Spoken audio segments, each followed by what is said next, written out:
Good evening, wrestling fans. Hope you all have a good week so far.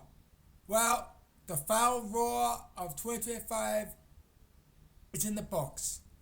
And it was a pretty decent show. I'm not going to say it was a great show, but it was a decent show. It kicked off with division coming out. First, Paul Heyman talked. He basically introduced Austin Theory and announced that he's the newest member of the division. Then he hands the mic over to Austin Theory. He talks. He basically explains why he joined the division. He gets interrupted by CM Punk. When he comes out, he gets a huge pop from the crowd. CM Punk walks down to the ring. He talks while he's speaking. He tells,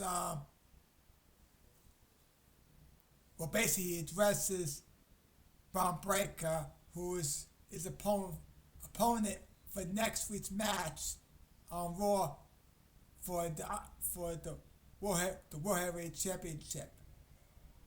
He tells Braun Breaker to have his goons, meaning his other members, the other members of the division, to get out of the ring and face him man to man. So you see Punk walk to the ring, gets close to the ring. Braun Breaker tells Punk, come on, Punk. I'll come in the ring. So then you see CM Punk walk up to the apron on the of the ring. You see Logan Paul, Bronson Reed, Austin Theory, and Paul Heyman leave the ring, and it's just Braun Breaker and CM Punk. And basically, both of these men exchange words. They both make valiant points in what they said to each other. Braun Breaker basically said, I'm going to beat you next Monday on Raw, January 5th, and become the new World Heavyweight Champion. And CM Punk just basically said, I'm not ready to give up the world title. So in other words, I'm gonna defeat you and retain the World Heavyweight Championship. I thought this was a great promo segment between Braun Breaker and CM Punk. Both men gave a great promo. And I think these two are going to put on a great match next Monday on Raw, which is the first anniversary of Raw be on Netflix. So I expect this to be a great match. If I was to win the match, it can go either way. There's two outcomes that this can happen and two scenarios. One outcome is Braun Breaker will defeat CM Punk and become the World Heavyweight Championship. Another scenario could play out where CM Punk can defeat Braun Breaker and retain the World Heavyweight Championship, and then Braun Breaker wins the Royal Rumble in January and faces CM Punk at WrestleMania, and then ultimately wins the world title from CM Punk at WrestleMania. So there's two scenarios that this can play out. So, like I said, it's going to be a great match. I'm sure both men will put on one hell of a performance in the match. But like I said, if I was who's going to win this match, it can go either way. So I enjoyed this opening segment between the Vision coming out and the promo segment between CM Punk and Braun Breaker. The first match was a women's triple threat match which featured Stephanie Valkyrie versus Nikki Bella versus Raquel Rodriguez. I thought this turned out to be a very good match. I thought all three women involved in this match put on a very good performance in the ring. Match went back and forth. I'm very impressed with Nikki Bella. I think she's gotten better since she made a return to the WWE. And Raquel Rodriguez looked dominant as always. And same thing with Stephanie Valkyrie. So I thought this would be a very good match. But as I predicted, Stephanie Valkyrie defeats Nikki Bella and Raquel Rodriguez and retains the women's world title. But I thought it was a very good match between these three women. We had an Asuka Kairi Sane promo segment. This segment was okay. I didn't think it was great, but it was okay. Basically, the Kabuki Warriors basically come down to the ring. They both have mic in their hands. Basically said, and they talked about Rhea Ripley and Io Sky, basically about their match against them on January 5th of Raw, and basically said that they're going to defeat Rhea Ripley and Io Sky. So that's about it. Then Rhea Ripley and Io Sky come out to the ring. Basically, go right after the Kabuki Warriors, and basically all four of them go at each other. So all in all, I thought this promo segment was just okay. I didn't think it was great, but it was okay. Then we had Gunther versus R-Truth. This match was okay. Basically, Gunther basically dominated most of his match against R-Truth. I give R-Truth credit. He did come up. He gave a good fight effort in trying to win this match against Gunther, but unfortunately it was a little too much for R-Truth to defeat Gunther. So Gunther basically dominated this match and basically won it. As far as the match goes, I thought it was an okay match. And then we have Austin Theory versus Rey Mysterio. This match I was kind of disappointed in it because the match from the start was a one-on-one match between Austin Theory and Rey Mysterio. What I was disappointed about is the outcome. Basically, Logan Paul comes out of nowhere, interferes in the match, starts beating up on Rey Mysterio, and which ultimately end up being a DQ, and basically see Logan Paul and Austin Theory just beating up on Rey Mysterio. Now we did see Penta come out and come to the aid of Rey Mysterio. Now we haven't seen Penta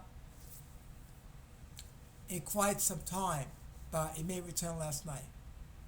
Let's see. Now I want to make two announcements. Now last night it was announced that there will be a rematch next week on Raw.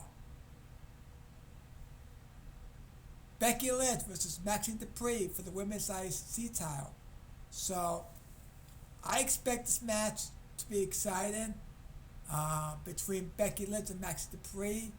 I think both women will put on a very good performance in the ring. If I was who's going to win the match, I would love to see Maxine Dupree retain it. I think Becky Lynch is going to win the match and take back the women's IC title. This has nothing against Maxine Dupree, but I think Becky Lynch is going to win the match and ultimately win back the women's IC title. Another note I want to make: it was announced, I think by Joe Tessitore, that Dominic Mysterio suffered a shoulder injury and will be out indefinitely. Now, here's my question. How long is he going to be out with this injury?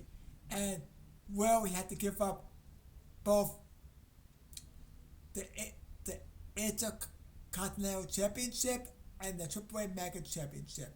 So I'm very curious what the outcome's going to be with that.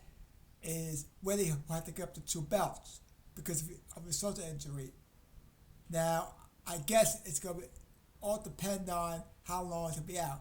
Now, it was announced on social media, X from Fightful, that Dominic Mysterio won't require surgery on his shoulder and that he should be back in time for the Royal Rumble, which makes me believe that they're going to keep the two titles or title belts on him since he won't be out that long and that he won't require surgery.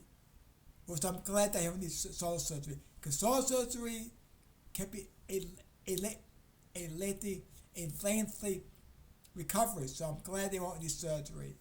So, and then last but not least, we had a tag team championship match, which featured the Usos versus AJ Styles and Drake Lee. This was a great, awesome match. This was my favorite match of the night. I thought both tag teams, meaning the Usos and versus Dragon Lee and AJ Styles, put on one hell of a performance. All four men involved in this match were all over the place. Inside the ring, outside the ring, they would jump off the top ropes. It was such a great match. This was my favorite match of the night. And your new World Tag Team Champions are the Usos. So I just want to congratulate the Usos on becoming Tag Team Champions again.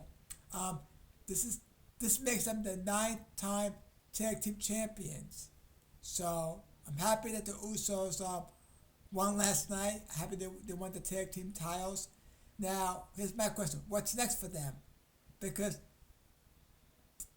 there's not really good tag teams on Raw right now, because Finn Balor doesn't have his tag team partner, Jimmy McDonough, because he's out with injury, so he can't challenge the tag team titles. And you have the War Raiders. I don't see them as a threat to Usos for the tag team titles. Well, I like to see, and Bully Ray said this on Busted Open this morning. They said the WWE creative team should revive the feud between the Usos and the New Day. Because I think a lot of people will be up for that. So we'd love to see the WWE creative team of Raw bring back the feud between the Usos and the New Day. Because those two tag team had a history of a rivalry. So we'll see what happens. We'll see where the Usos go from here. Who's going to challenge next for those tag team titles. So we'll just have to wait and see. But all in all, I thought Raw was a decent show. I enjoyed it. Next week's Raw is the first anniversary of Raw be on Netflix. And I expect this show to have some PoE feel. But we already have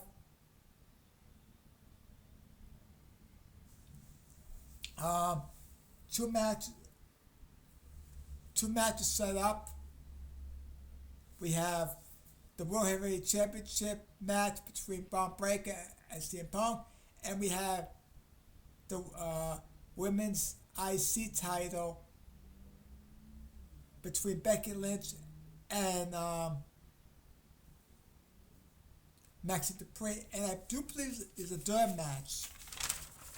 Let me see. Oh yeah, a third match on next week's Raw is the Women's Tag Team Championship match, which feature Rhea Ripley and Io Sky versus the Kabuki Warriors. So those are three matches already set up for next week's Raw, which is the first anniversary of Raw being on Netflix. And it's also the first Raw of 2026. So I expect that show to be exciting. Like I said, it may have a little POE feel, being that's the first anniversary of Raw on Netflix. So that's about it. Before this video, please, if you enjoyed the video, please like and subscribe to my YouTube channel. I'm trying to grow my channel with subscribers. So if you enjoyed this video, please like and subscribe. Hope you all have a great Tuesday evening.